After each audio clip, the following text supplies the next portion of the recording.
Eh bien bonjour à toutes et à tous et bienvenue dans cette nouvelle vidéo sur l'actualité de l'AS Saint-Étienne. Je suis très heureux de vous retrouver aujourd'hui pour parler des dernières informations concernant notre club. Tout d'abord, on va faire un point sur le mercato avec Romain Mouma qui ne sera plus stéphanois dès demain. On va faire le bilan où ça en est dans la peut-être probable prolongation de Romain. Ensuite, nous allons parler de Jesse Moulin qui aurait un club qui vient de monter en Ligue 1 qui serait intéressé par le portier stéphanois. Puis, nous allons parler du passage devant la DNCG qui s'est déroulé hier. Ensuite, un autre Stéphanois est sélectionné pour les Jeux Olympiques après le retrait d'un joueur que son club n'a pas voulu laisser partir. Puis, enfin, pour terminer cette vidéo, nous allons parler de l'Algérie de moins de 20 ans qui réalise vraiment une belle Coupe d'Arabe des moins de 20 ans avec 3 Stéphanois qui font partie de cette équipe. Donc tout d'abord, le point sur le mercato avec Romain Amouma. Son contrat se termine le 30 juin. Le 30 juin, à l'heure où je tourne cette vidéo et à l'heure où vous la verrez peut-être, c'est donc aujourd'hui et c'est le dernier jour où Romain Amouma est officiellement stéphanois. Arrivé au club depuis maintenant 9 ans, Romain Amouma arrive en fin de contrat et donc sera libre dès demain. Il n'aura donc plus de club. Il n'est déjà pas revenu s'entraîner depuis lundi. Il n'est pas apparu sur aucune photo et d'après les dernières informations, il n'était pas là.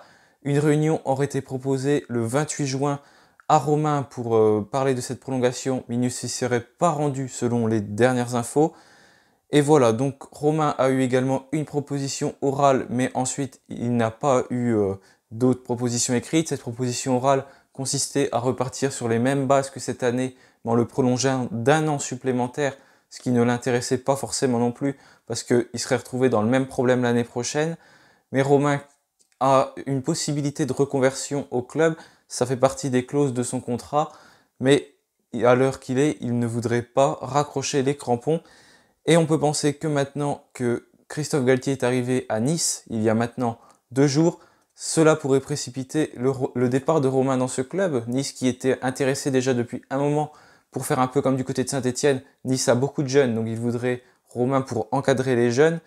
Et donc Romain n'était pas sensible à ce projet. Et maintenant que Christophe Galtier est arrivé à Nice, Christophe Galtier qui connaît forcément très bien Romain, donc cela, je pense, pour accélérer les choses, je n'ai pas vu d'informations concernant Nice ces derniers temps, mais ça c'est mon avis personnel.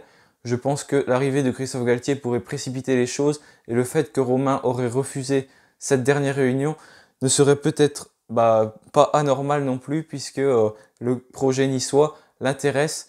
Donc voilà, Christophe Galtier qui pourra donc faire venir Romain Mouma du côté de Nice. Je pense que ça va vite s'accélérer dès que ce contrat sera terminé. S'il n'y a pas d'autres propositions du côté de l'AS Saint-Étienne, je pense que ça arrivera vite dans les prochains jours qu'il s'engage, pourquoi pas dans le club niçois. Donc n'hésitez pas à me dire également ce que vous pensez en commentaire de ce probable départ. C'est maintenant quasiment acté à plus de 90% que Romain ne sera plus stéphanois la saison prochaine.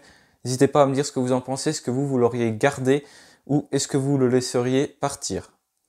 Donc maintenant, on va parler d'un autre joueur de Saint-Étienne, un autre joueur assez âgé, un cadre, c'est Jesse Moulin, le gardien de 35 ans qui ne sera certainement plus gardien titulaire l'année prochaine, vu la montée en puissance d'Étienne Green, avait déjà reçu des offres du côté de la MLS, des propositions c'est pareil, mais il n'a ensuite plus eu de nouvelles, donc ça semble compliqué pour lui de partir du côté de la MLS.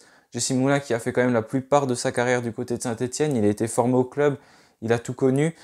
Donc voilà, une proposition aurait été faite par 3 pour Jesse Moulin, 3 qui seraient intéressés. C'est une information de Le 10 Sport. Le club troyen est donc entraîné par Laurent Batles. Donc le contrat de Jesse Moulin se terminant en 2023, il se pourrait donc qu'il parte dans ce club.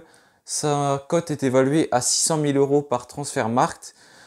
Donc voilà, concernant Jesse Moulin qui pourrait donc partir du côté de Troyes et retrouver Laurent Batles qu'il connaît bien puisqu'il l'a vu évoluer notamment en tant que joueur et ensuite quand il était entraîneur de la réserve, Laurent Batles, il était jusqu'en 2019 à Saint-Étienne. Donc Jesse Moulin le connaît forcément très bien, en plus il a joué avec, donc ça pourrait l'aider également dans sa prise de décision. Troyes qui est monté en Ligue 1 cette année, donc ça permettrait à Jesse Moulin de rester dans un club de l'élite et en plus de rester en France. Maintenant, on va parler d'une très bonne nouvelle, c'est pour Stefan Bajic qui devrait donc être appelé pour participer aux Jeux Olympiques également avec l'équipe de France et rejoindre Arnaud Nordin donc dès dimanche du côté de Clairefontaine. Il remplacerait le gardien sochalien qui n'a pas été libéré par son club, Maxence Prévost, qui faisait partie de la liste des réservistes. Donc le Parisien nous informe que c'est Stefan Bajic qui devrait donc prendre sa place. Donc vraiment une belle chose pour Stefan Bajic qui va pouvoir vivre une belle expérience avec les Bleus et partir du côté de Tokyo pour disputer les Jeux Olympiques. Peut-être un moyen pour lui de s'illustrer et de montrer de quoi il est capable, même si je ne suis pas sûr que ce sera le gardien titulaire. Mais espérons pour lui qu'il arrive à avoir un peu de temps de jeu et vraiment montrer de quoi il est capable. Maintenant qu'Etienne Green a dû prendre un peu l'ascendant sur lui vu la fin de saison qu'il a faite, il n'a pas eu de chance, Stefan Bajic, il était blessé au moment où Jesse Moulin s'est blessé également. Donc ça, c'était l'opportunité pour Etienne Green de se montrer et ça, il l'a vraiment bien réussi. Donc maintenant, à Bajic qui était promis comme le futur gardien de l'AS Saint-Etienne, de montrer que c'est lui qui doit rester du côté de Saint-Etienne, à lui de montrer que il est meilleur que Etienne Green. Ça va être très dur forcément de montrer ceci puisque Etienne Green a quand même montré de belles choses et on sait que Bajic est aussi pétri de talent et ça à lui de le montrer et là c'est une belle occasion pour lui de s'illustrer lors de ces Jeux Olympiques. Le passage devant la DNCG pour l'AS Saint-Etienne s'est très bien passé, c'était hier à 16 h et voilà, les comptes ont été validés, tout est bon pour Saint-Etienne qui pourra donc commencer son mercato pour la 11e année consécutive. Tout se passe donc très bien. Les Verts attendaient ce moment-là pour lancer leur mercato, donc c'est donc le moment idéal pour pouvoir le commencer. Le passage devant la DCG qui est toujours quelque chose de très compliqué, en plus avec la dette qu'on avait, mais apparemment tout s'est bien passé, donc c'est parfait. Bien évidemment, les comptes ne sont pas non plus extrêmement bons et on ne pourra pas se permettre des folies lors de ce mercato, mais on peut aborder cela un peu plus sereinement et commencer à préparer l'enveloppe budgétaire. Et c'est maintenant qu'il va falloir vraiment se mettre sur le mercato parce qu'il y a quand même pas mal de joueurs qui peuvent nous filer, comme c'est le cas pour Keshrida qui ne devrait donc pas être stéphanois. La piste s'est totalement refroidie et pour l'instant il n'y a plus vraiment de piste très chaude du côté de Saint-Etienne. Donc à nous de reprendre des bons joueurs. Je pense qu'il y a pas mal de joueurs que Claude Puel et les autres membres du staff ont en tête. La cellule de recrutement doit beaucoup travailler en ce moment, je ne me fais pas de soucis pour ça, mais à nous de dénicher des jeunes talents comme on l'a fait par exemple avec Masson ou encore Neyou. Pour terminer cette vidéo, je voudrais féliciter l'Algérie de moins de 20 ans où 3 Stéphanois évoluent. Donc Nabil Ouenas, le gardien de but, qui a joué tout le match hier face au Maroc. Kaïs Bendris, qui était également capitaine hier face au Maroc et qui a joué tout le match. Et Faël Aman, qui n'a pas disputé la rencontre hier. Mais les 3 Stéphanois se qualifient pour les demi-finales de la Coupe d'Arabe des moins de 20 ans. En battant le Maroc au penalty, il y avait 1-0 pour le Maroc avant que les Algériens égalisent dans le temps additionnel de la deuxième période. Donc au-delà de la 90e minute, ils sont revenus à 1-1. Il y a donc eu une séance de tir au but et Nabil Ouenas a sorti le grand jeu. Il a notamment arrêté 2 pénaltys, le premier pénalty et le dernier pénalty.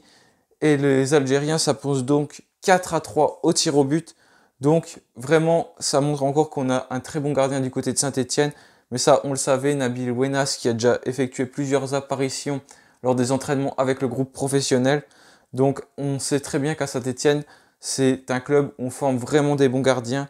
Et là, ils ont l'occasion de s'illustrer sur des compétitions internationales comme cela. Donc ça fait vraiment plaisir de voir des Stéphanois qui sont très performants avec leur sélection. Et maintenant, ils sont aux portes de la finale. Ils affronteront soit la Tunisie, soit les Comores. Un match qui se déroulera ce jeudi. Et à l'issue de ce match, ils sauront donc qui ils affronteront en demi-finale. La demi-finale qui sera samedi. Pour terminer cette vidéo, j'avais oublié de le préciser, mais je voudrais aussi parler d'un match amical qui a été programmé pour l'AS Saint-Etienne. Un nouveau match amical, ce sera face à Nice et ce sera le 21 juillet. Ce sera à 18 h du côté de Aix-les-Bains. Donc les Verts ont donc leur 5e match amical. Après le match face au Puy le 10 juillet à 18 h 30. Ensuite, c'est face à Bourg-en-Bresse le 16 juillet à 19 h. Puis contre Grenoble le 17 juillet à 18 h 30. Les Verts affronteront aussi Nice, ce sera le mercredi 21 juillet à 18 h. Puis ils affronteront Clermont, ce sera le 24 juillet à 18 h également. Donc 5 matchs de préparation qui sont programmés pour les Saint-Étienne qui termineront donc par 2 équipes de Ligue 1. Peut-être que d'autres vont s'intercaler ensuite, mais pour l'instant, c'est 5 adversaires que les Verts affronteront lors de leur préparation estivale. Donc voilà, cette vidéo est terminée. Merci de l'avoir suivi. N'hésitez pas à la liker, la commenter, la partager si elle vous a plu. Je vous retrouve très bientôt pour une nouvelle vidéo. En attendant, portez-vous bien et allez les Verts!